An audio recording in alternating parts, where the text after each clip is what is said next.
Thank you once again for joining me. Here we are. The Dogma of Christ, Eric Fromm. Chapter 3, Early Christianity and its Idea of Jesus. Word.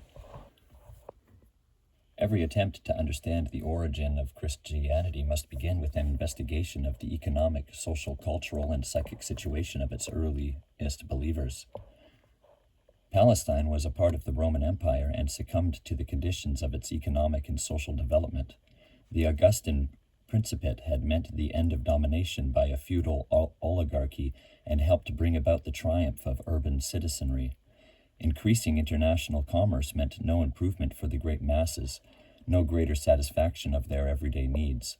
Only the thin stratum of the owning class was interested in it.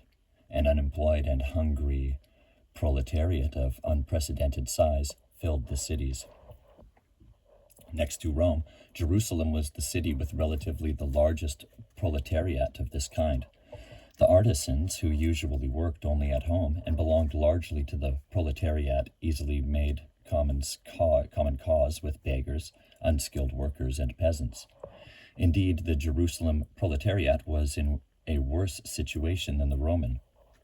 It did not enjoy Roman civil rights, nor were its urgent needs of stomach and heart provided for by the emperors through great distributions of grain and elaborate games and spectacles. The rural population was exhausted by an extraordinarily heavy tax burden, and either fell into debt, slavery, or among the small farmers, the means of production or the small land holdings were all taken away. Some of these farmers swelled the ranks of the large city proletariat of Jerusalem. Others resorted to desperate remedies such as violent political uprising and plundering. Above this impoverished and despairing proletariat, there arose in Jerusalem, as throughout the Roman Empire, a middle economic class which, through suffering under Roman pressure, was nevertheless economically stable. Above this group was the small but powerful and influential class of the feudal, priestly, and moneyed aristocracy. Corresponding to the severe economic cleavage within the Palestinian population, there was social differentiation. Pharisees, Sadducees, and Amharets were the political and religious groups representing these differences. The Sadducees represented the rich upper class. Their doctrine is received but by a few, yet by those of the greatest dignity. Although they have the rich on their side, Josephus does not find their manners aristocratic. The behavior of the Sadducees, one towards another, is in some degree wild, and their conversation is as barbarous as if they were strangers to them. Below this small feudal upper class were the Pharisees, representing the middle and smaller urban citizenry, who are friendly to one another and are for the exercise of concord and regard for the public.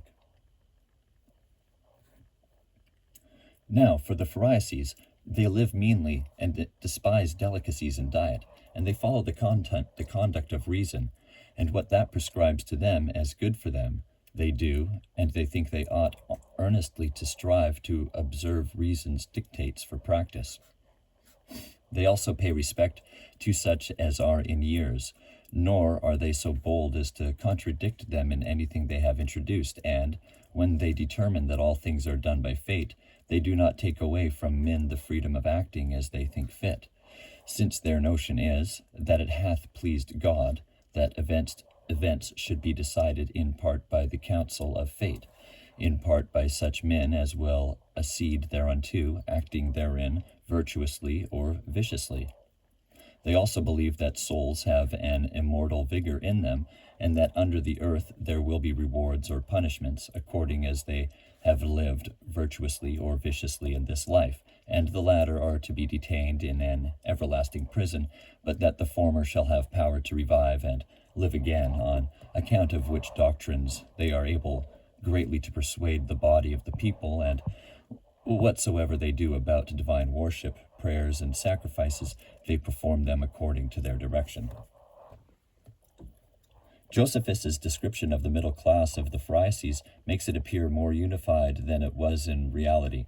Among the following of the Pharisees were elements that stemmed from the lowest proletarian strata that continued their relationship with them in their way of life.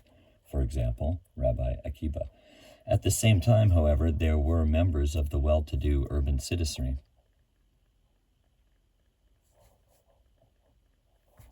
This social difference found expression in different ways, most clearly in the political contradictions within the Pharisaism with regard to their attitude toward Roman rule and revolutionary movements. The lowest stratum of the urban lumpen proletariat and of the oppressed peasants, the so-called am haaretz, literally landfolk, stood in sharp opposition to the Pharisees and their wider following. In fact, they were a class that had been completely uprooted by the economic development. They had nothing to lose and perhaps something to gain. They stood economically and socially outside the Jewish society, integrated into the whole of the Roman Empire. They did not follow the Pharisees and did not revere them. They hated them and in turn were despised by them. Entirely characteristic of this attitude is the statement of Akiba, one of the most important Pharisees, who himself stemmed from the proletariat. When I was still a common, ignorant man of the am haaretz, I used to say, if I could lay my hands on a scholar, I would bite him like an ass. The Talmud goes on, Rabbis say, like a dog, an ass does not bite. And he replied, when an ass bites, he generally breaks the bones of his victim, while a dog bites only the flesh. We find in the same passage in the Talmud a series of statements describing the relations between the Pharisees and the am haaretz. A man should sell all his possessions and secure the daughter of a scholar for a wife, and if he cannot secure the daughter of a scholar, he should try to obtain a daughter of a prominent man. If he cannot succeed in that, he should endeavor to obtain a daughter of a synagogue director, and if he cannot succeed in that, he should try to obtain a daughter of an alms collector. And if he cannot succeed in this, he should try and obtain the daughter of an elementary school teacher. He should avoid wedding the daughter of a common person, a member of the am haaretz, for she is an abomination. Their women are an abhorrence, and concerning their daughters it is said, accursed be any who sleepeth with a cow. Deuteronomy 27. Or again, R. Johannes says, one may fear a common person to pieces like a fish. One who gives his daughter to a common person in marriage virtually shackles her before a lion. For just as a lion tears and devours his victim without shame, so does a common person who sleeps brutally and shamelessly with her. R. Eliezer says, if the common people did not need us for economic reasons, they would long ago have slain us. The enmity of a common person toward a scholar is even more intense than that of the heathens towards the Israelites. 6 things are true of the common person. One may depend upon no common person as a witness and may accept no evidence from him. One may not let him share a secret, nor be a ward for an orphan, nor a trustee of funds for charitable funds. One may not go on a journey in his company, and one should not tell him if he has lost something. The views here cited, which could be multiplied considerably, stem from Pharisaic circles and show with what hatred they opposed the am haaretz, but also with what bitterness the common man may have hated the scholars and their feelings. It has been necessary to describe the opposition within Palestinian Judaism between the aristocracy, the middle classes, and their intellectual leaders on the one hand, and the urban and rural proletariat on the other, in order to make clear the underlying causes of such political and religious revolutionary movements as early Christianity.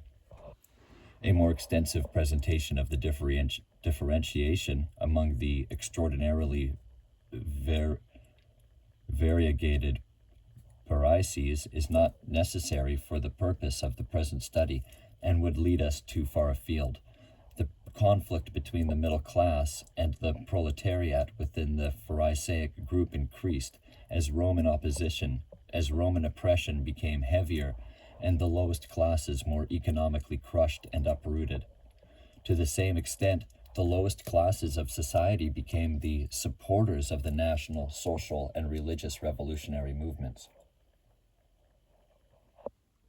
These revolutionary aspirations of the masses found expression in two directions: political, attempts at revolt and emancipation directed against their own aristocracy and the Romans, and in all sorts of religious messianic movements.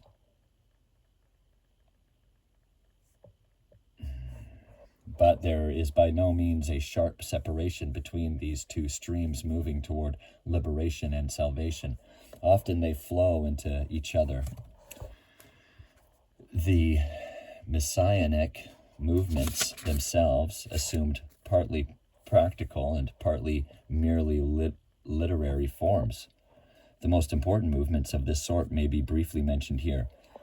Shortly before Herod's death, there is at a time when, in addition to Roman domination, the people suffered oppression at the hands of Jewish deputies serving under the Romans. There took in place in Jerusalem, under the leadership of two Pharisaic scholars, Pharisaic scholars, a popular revolt during which the Roman eagle at the entrance to the temple was destroyed. The instigators were executed, and the chief plotters were burned alive. After Herod's death, a mob demonstrated before his successor, Archelaus, demanding the release of the political prisoners, the abolition of the market tax, and a reduction in the annual tribute. These demands were not satisfied. A great popular demonstration in connection with these events in the year 4 BC was suppressed with bloodshed, thousands of demonstrators being killed by the soldiers. Nevertheless, the movement became stronger. Popular revolt progressed. 7 weeks later, in Jerusalem, it mounted to new bloody revolts against Rome. In addition, the rural population was aroused. In the old revolutionary center, Galilee, there were many struggles with the Romans, and in Transjordan there was rioting. A former shepherd assembled volunteer troops and led a guerrilla war against the Romans. This was the situation in the year 4 BC. The Romans did not find it altogether easy to cope with the revolting masses. They crowned their victory by crucifying 2,000 revolutionary prisoners. For some years, the country remained quiet, but shortly after the introduction in 6 AD of a direct Roman administration in the country, which began its activity with a popular census for tax purposes, there was a new revolutionary movement. Now began a separation between the lower and the middle classes. Although 10 years earlier the Pharisees had joined the revolt, there developed now a new split between the urban and the rural revolutionary groups on the one side and the Pharisees on the other. The urban and rural lower classes united in a new party, namely the Zealots, while the middle class, under the leadership of the Pharisees, were prepared for reconciliation with the Romans. The more oppressive the Roman and the aristocratic Jewish yoke became, the greater the despair of the masses, and zealotism won new followers. Up to the outbreak of the Great Revolt against the Romans, there were constant clashes between the people and the administration. The occasions for revolutionary outbreaks were the frequent attempts of the Romans to put up a statue of Caesar or the Roman eagle in the Temple of Jerusalem. The indignation against these measures, which were rationalized on religious grounds, stemmed in reality from the hatred of the masses for the emperor as leader and head of the ruling class oppressing them. The peculiar character of this hatred for the emperor becomes clearer if we remember that this was an epoch in which reverence for the Roman emperor was spreading widely throughout the empire, and in which the emperor cult was about to become the dominant religion. The more hopeless the struggle against Rome became on the political level, and the more the middle class withdrew and became disposed to compromise with Rome, the more radical the lower classes became. But the more revolutionary tendencies lost their political character and were transferred to the level of religious fantasies and messianic ideas. Thus, a pseudo-messiah, Theudas, promised the people he would lead them to the Jordan and repeat the miracle of Moses. The Jews would pass through the river with dry feet, but the pursuing Romans would drown. The Romans saw in these fantasies the expression of a dangerous revolutionary ferment. They killed the followers of this Messiah and beheaded Theudas. Theudas had successors. Josephus provides an account of an uprising under the provincial governor Felix, its leaders deceived and deluded the people under pretense of divine inspiration, but were for procuring innovations and changes of the government, and these prevailed with the multitude to act like madmen, and went before them into the wilderness as pretending that God would there show them the signals of liberty. But Felix thought this procedure was to be the beginning of a revolt, so he sent some horsemen and footmen, both armed, who destroyed a great number of them. But there was an Egyptian false prophet that he did the Jews more mischief than the former, for he was a cheat and pretended to be a prophet also, and got together 30,000 men that were deluded by him. These he let round about from the wilderness to the mount, which was called the Mount of Olives, and was ready to break into Jerusalem by force from that place. The Roman military made short shrift of the revolutionary hordes. Most of them were killed or put in prison. The rest destroyed themselves. All tried to remain in hiding at home. Nevertheless, the uprisings continued. Now, when these were quieted, it happened, as it does in a diseased body, that another part was subject to an inflammation.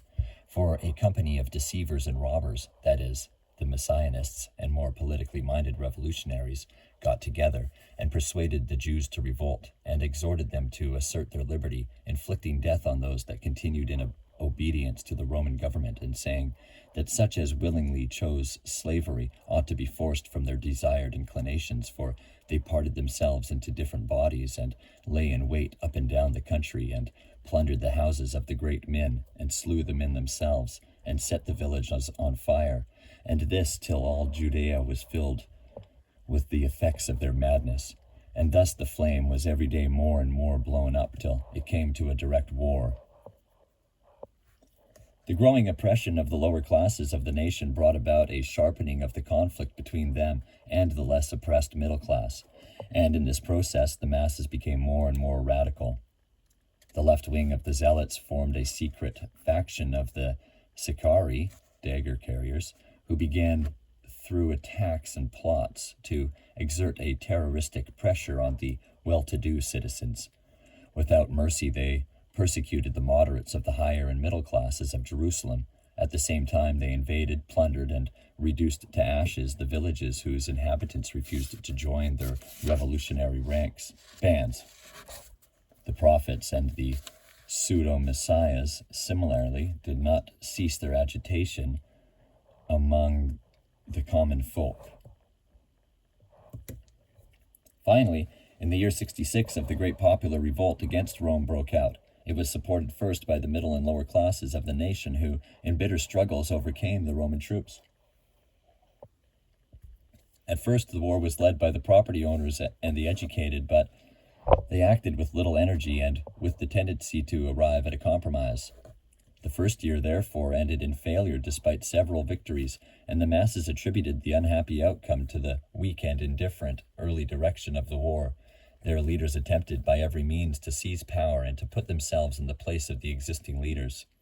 Since the latter did not leave their positions voluntarily, in the winter of 67-68 there developed a bloody civil war and abominable scenes such as only the French Revolution may boast. The more hopeless the war became, the more the middle classes tried their luck in a compromise with the Romans. As a result, the civil war grew more fierce, together with the struggle against the foreign enemy.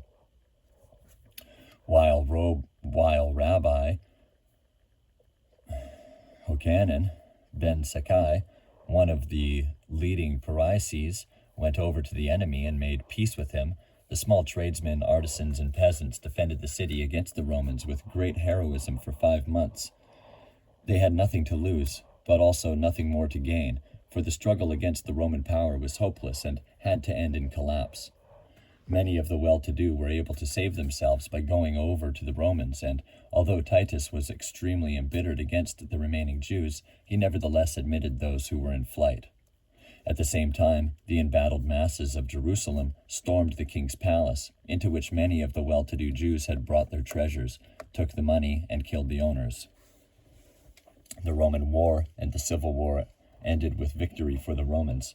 This was accompanied by the victory of the ruling Jewish group and the collapse of 100,000 Jewish peasants and the urban lower classes. Alongside the political and social struggles and the messianically colored revolutionary attempts are the popular writings originating at that time and inspired by the same tendencies, namely the apocalyptic literature. Despite its variety, the vision of the future in this apocalyptic literature is comparatively uniform. First, there are the woes of the Messiah, which refer to the events that will not trouble the elect: famine, earthquakes, epidemics, and wars. Then comes the great affliction promised in Daniel 12:1, such as had not occurred since the creation of the world, a frightening time of suffering and distress. Throughout apocalyptic literature in general, there runs the belief that the elect will also be protected from this affliction. The horror of desolation prophesied in Daniel 9:27, 11:31, and 12:11 represents the final sign of the end. The picture of the end bears old prophetic features. The climax will be the apparent appearance of the Son of Man on the clouds in great splendor and glory. Just as the struggle against the Romans, the different classes of people participated in different ways, so apocalyptic literature, too, originated in different classes. Despite a certain uniformity, this is clearly expressed by the difference in emphasis on individual elements within the various apocalyptic writings. Despite the impossibility of detailed analysis here, we may cite as an expression of some of the revolutionary tendencies that inspired the left wing of the defenders of Jerusalem, the concluding exhortation of the Book of Enoch. Woe to those that build their homes with sand, for they will be overthrown from their foundation and fall by the sword. But those who acquire gold and silver will perish in the judgment suddenly. Woe to you, ye rich, for ye have trusted in your riches, and from your riches ye shall be torn away, because you have not remembered the Most High in the days of judgment. Woe to you who requite your neighbor with evil, for you will be requited according to your works. Woe to you, lying witnesses! Fear not, ye that suffer, for healing will be your portion. A bright light will shine, and you will hear the voice of rest from heaven. Enoch 94-96. Besides these religious, messianic, socio-political, and literary movements, a characteristic of the time of the rise of Christianity, another movement must be mentioned in which political goals played no role and which led directly to Christianity, namely the movement of John the Baptist. He enkindled a popular movement. The upper class, regardless of its persuasion, would have nothing to do with him. His most attentive listeners came from the ranks of the despised masses. He preached that the kingdom of heaven and judgment day were at hand, bringing deliverance for the good, destruction for the evil. Repent ye, for the kingdom of heaven is at hand, was the burden of his preaching.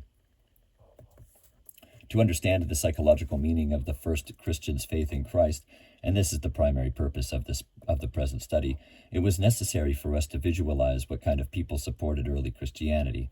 They were the masses of the uneducated poor, the proletariat of Jerusalem, and the peasants in the country who, because of the increasing political and economic oppression, and because of social restriction and contempt, increasingly felt the urge to change existing conditions. They longed for a happy time for themselves, and also harbored hate and revenge against both their own rulers and the Romans. We have observed how varied were the forms of these tendencies, ranging from the political struggle against Rome to the class struggle in Jerusalem, from Titus's unrealistic revolutionary attempts to John the Baptist's movement and the apocalyptic literature. From political activity to messianic dreams, there were all sorts of different phenomena, yet behind all these different forms was the same motivating force, the hatred and the hope of the suffering masses, caused by their distress and the inescapability of their socio-economic situation. Whether the eschatological expectation had more social, more political, or more religious content, it became stronger with the increasing oppression and more active the deeper we descend into the illiterate masses, to the so-called Amharets, the circle of those who experienced the present as oppression and therefore had to look to the future for the fulfillment of all their wishes.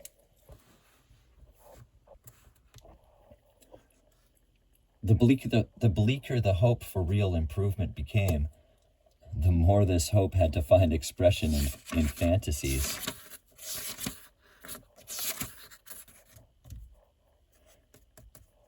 We're going to end it there for now, page 36. We'll continue with chapter 3 later. Thank you.